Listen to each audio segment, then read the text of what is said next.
Zdravím všechny lidi, dneska si něco ukážem z GTA San Andreas multiplayer. Dnes jsem si přichystal malý server usádzky, co to je, nevím snad, a dá se to hackovat, spamovat auto, letadla, motor, lodě, prostě co chcete.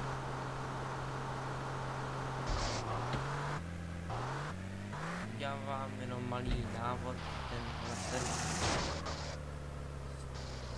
Když jste tlačítko na troubení auta, vidíte, co se stane, jenom v případě, když se obrátíte na střechu, co se stane. Serveru se sami opravují auta, ji zrychlují půskem, jak vidíte. Když zatroubíte, sami auto rychle zastaví. Auto jde vyskakovat, ale to musíte najít vy sami na klávesnici.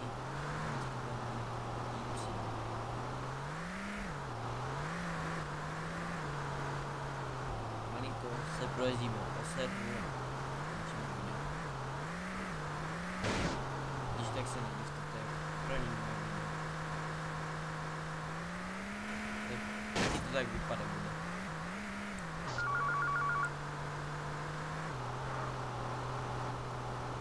Radši jsem si vypnul hudbu, nechtěl bych dělat to papírování zprávy.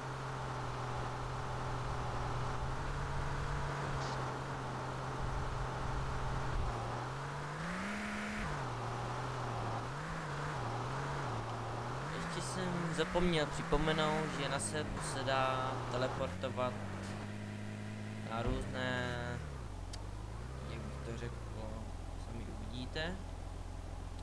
Housey, cities, dance, no, prostě jak chcete, dáte si lomítkem V si budete spamnout, jak chcete, třeba spamnout Delta. If only the world was less like this. I could use a smoke. Hey, put that out! And more like this. I could use a smoke. You murderer! I might have children one day!